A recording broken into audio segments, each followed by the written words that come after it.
ಸ್ನೇಹಿತರೆ, ಆಧುನಿಕತೆಯ ಮೆರಗಿನಲ್ಲಿ ಕೆಲವೊಂದು ಹಳೆಯ ಸಂಗತಿಗಳು ಮರೆಯಾಗ್ತಾ ಇದೆ. ಅದರಲ್ಲಿ ಈ ಬೆಲ್ಲ ಒಂದು. ಬೆಲ್ಲ ಇತ್ತೀಚೆಗೆ ಸಂಕ್ರಾಂತಿಗೋ ಅಥವಾ ಯುಗಾದಿಗೋ ಸೀಮಿತವಾಗ್ತಾ ಇದೆ. ಹಾಗೆ ಈ ಬೆಲ್ಲ ತಯಾರಿ ಮಾಡುವಂತಹ ಆಲೆಮನೆ ಸಹ ಮರೆಯಾಗ್ತಾ ಇದೆ.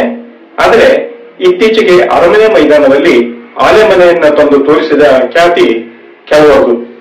ಅದು ಏನು ಅಂತ ನೀವೇ ನೋಡಿ. ಈಗ ಹಲವು ಕಡೆ ಆಲೆಮನೆ ಕಾಲ. ಹಿಂದೆಲ್ಲ ಆಲೆಮನೆ ಎಂದರೆ ಬಡವ ಶ್ರೀಮಂತ ಎನ್ನದೆ ಕಬ್ಬು ತಿಂದು ಕಬ್ಬಿನ ಹಾಲು ಕುಡಿದು ಆಗತಾನೆ ಆದ ನೊರೆಬೆಲ್ಲ ಸವಿದು ಬರುತ್ತಿದ್ದರು. ಈಗ ಆಲೆಮನೆ ಕಡಿಮೆಯಾಗಿರುವುದರಿಂದ ಅಲ್ಲಲ್ಲಿ ಕೆಲವರು ಆಲೆಮನೆ ಹಬ್ಬ ಮಾಡಿ ಸವಿಯನ್ನು ಉಣಿಸುತ್ತಿದ್ದಾರೆ. ಈಗ ಎಲ್ಲೆಡೆ ಮೋಟಾರ್ ಚಾಲಿತ ಯಂತ್ರಗಳನ್ನು ಬಳಸಿ ಕಬ್ಬಿನ ರಸ ತೆಗೆಯುವುದು ಸರ್ವೇ ಸಾಮಾನ್ಯ.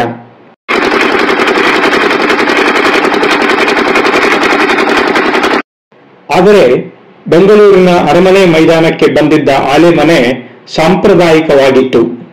ಆಲೆಮನೆ ಒಡನಾಟದಲ್ಲಿ ಹುಟ್ಟಿ ದೊಡ್ಡವರಾಗಿ ಜೀವನೋಪಾಯಕ್ಕೆ ಅಲೆದಾಡುತ್ತಾ ಊರು ಬಿಟ್ಟು ಪರ ಊರು ಸೇರಿ ಗಾಣದ ಕೋಣನ ಹಾಗೆ ಪುರುಸೊತ್ತಿಲ್ಲದೆ ದುಡಿಯುತ್ತಾ ಇರುವವರು ಊರಿನ ಆಲೆಮನೆ ನೋಡಬೇಕೆಂದು ಬಯಕೆ ಇದ್ದರೂ ಸಕಾಲಕ್ಕೆ ಹೋಗಲಾಗದವರಿಗಾಗಿ ಊರಿನ ಆಲೆಮನೆ ಬೆಂಗಳೂರಿನ ಅರಮನೆ ಮೈದಾನಕ್ಕೆ ಬಂದಿತ್ತು.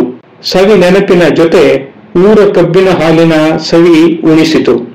ಅದು ಹೇಗಿತ್ತು ನೋಡೋಣ ಬನ್ನಿ. ವಿಶ್ವ ಹವ್ಯಕ ಸಮ್ಮೇಳನದಲ್ಲಿ ಈ ಆಲೆಮನೆ ಕಂಡುಬಂತು.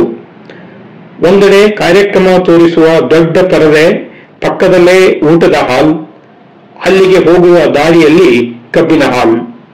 ಲಾರಿಯಲ್ಲಿ ತುಂಬಿಕೊಂಡು ಬಂದಿದ್ದ ಕಬ್ಬು ಒಂದೆಡೆ ಇದ್ದರೆ, ಲಾರಿಯಲ್ಲಿ ದೂರದಿಂದ ತುಂಬಿಕೊಂಡು ಬೆಂಗಳೂರಿನ ಅರಮನೆ ಮೈದಾನದವರೆಗೆ ತಂದ ಗಾಣ, ಕೋಣ, ಕೊಪ್ಪರಿಗೆ, ಒಲೆಗೆ ಮರದ ತುಂಡುಗಳು ಇವು ಸಹ ಇದ್ದವು. 3 ದಿನದ ಕಾರ್ಯಕ್ರಮದಲ್ಲೂ ಈ ಆಲೆಮನೆ ಎದ್ದು ಕಾಣುತ್ತಿತ್ತು. ಮಧ್ಯ ತಿರುಗುವ ಗಾಣ, ನಿಧಾನವಾಗಿ ಸುತ್ತು ಹಾಕುವ ಕೋಣ, ಗಾಣಕ್ಕೆ ಕಬ್ಬು ಕೊಡುವವ, ಕೋಣ ನಿಲ್ಲದಂತೆ ಓಡಿಸುವವ, ಹಿಂಡಿ ಹಿಪ್ಪೆಯಾದ ಕಬ್ಬಿನ ಸಿಪ್ಪೆ ತೆಗೆಯುವವ, ಹೀಗೆ ಸಾಂಪ್ರದಾಯಿಕ ಆಲೆಮನೆಯ ಸೊಬಗು ಇಲ್ಲಿ ಇತ್ತು. ಕೋಣ ಓಡಿಸುವವ ತೆಂಗಿನ ಗರಿ ಟೊಪ್ಪಿ ಹಾಕಿಕೊಂಡು ಎಲ್ಲರನ್ನೂ ಆಕರ್ಷಿಸುತ್ತಿದ್ದ. ಹಲವರು ಈ ತೆಂಗಿನ ಗರಿ ಹ್ಯಾಟ್ ಕೊಂಡು ಸಂತಸಪಟ್ಟಿದ್ದೂ ಇದೆ. ಇನ್ನು ಅರೆದ ಕಬ್ಬಿನ ರಸ ಬರಲು ಗಾಣದ ಜಾಗದಿಂದ ನೆಲದೊಳಗೆ ಬಂದ ಉದ್ದನೆಯ ಪೈಪು, ಅನಂತರ ಸೋಸಿ ಹೊರಬಂದ ಶುದ್ಧ ಕಬ್ಬಿನ ಹಾಲು ತುಂಬಲು ಪಾತ್ರೆ, ಹಾಗೆಯೇ ಕಬ್ಬಿನ ಹಾಲನ್ನು ಉರಿಯುವ ದೊಡ್ಡ ಒಲೆಯ ಮೇಲೆ ಇದ್ದ ಕೊಪ್ಪರಿಗೆಯಲ್ಲಿ ಕಾಯಿಸುವ ವ್ಯವಸ್ಥೆ ಸಹ ಅಲ್ಲಿತ್ತು. ಅಲ್ಲಿಗೆ ಬಂದಿದ್ದ ಅಪ್ಪ ಅಮ್ಮ ತಮ್ಮ ಮಕ್ಕಳಿಗೆ ಆಲೆಮನೆ ತೋರಿಸುತ್ತಾ ದೊಡ್ಡ ಒಲೆಗೆ ಕಟ್ಟಿಗೆ ಕುಂಟೆ ಹಾಕಿ ಉರಿ ಹಾಕಿಟ್ಟ ಕೊಪ್ಪರಿಗೆಗೆ ಕಬ್ಬಿನ ಹಾಲನ್ನು ಸುರಿದು ಕುದಿಸಿದಾಗ ಬೆಲ್ಲವಾಗುವ ಪರಿಯನ್ನು ವಿವರಿಸುತ್ತಿದ್ದರು.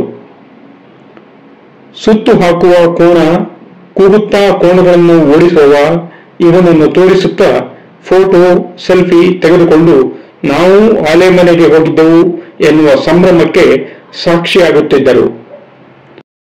ಅತ್ತ ಮಾತು ಮಂತ್ರ ಕೇಳಿಸುತ್ತಿದ್ದರೂ ಇತ್ತ ಯಾವುದೇ ಚಿಂತೆ ಇಲ್ಲದೆ ಕೋಣ ಗಾಣ ತಿರುಗಿಸುತ್ತಿತ್ತು.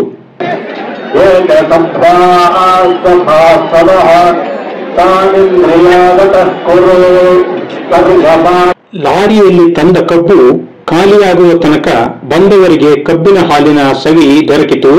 ಹೀಗಿತ್ತು ಊರ ಆಲೆಮನೆ. ಅರಮನೆ ಮೈದಾನದಲ್ಲಿ ಆಲೆಮನೆ ನೋಡ್ಲಿಕ್ಕಾಗಿದ್ದವರು ಈ ವಿಡಿಯೋ ನೋಡಿ ಸಂತೋಷ ಪಡಲಿ ಅಂತನ್ನುವ ಒಂದು ಮಾಹಿತಿಯನ್ನ ನಾನು ಕೊಟ್ಟಿದ್ದೇನೆ. ಹಾಗೆ ಈ ಆಲೆಮನೆ ಹಬ್ಬ ಕೆಲವು ಕಡೆ ನಡೀತಾ ಇದೆ. ಆಲೆಮನೆ ಹಬ್ಬದ ಲಿಂಕ್ ಅನ್ನು ಸಹ ನನ್ನ ಡಿಸ್ಕ್ರಿಪ್ಷನ್ ನಲ್ಲಿ ಹಾಕಿದ್ದೇನೆ. ದಯವಿಟ್ಟು ಅದನ್ನ ನೋಡಿ.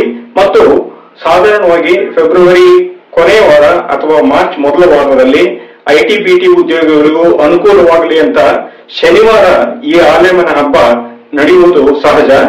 ಹಾಗಾಗಿ ಅದರ ಬಗ್ಗೆ ಮಾಹಿತಿಯನ್ನ ತಿಳಿದುಕೊಂಡು ನೀವು ಆಲೆಮನೆಯ ಸವಿಯಿರಿ.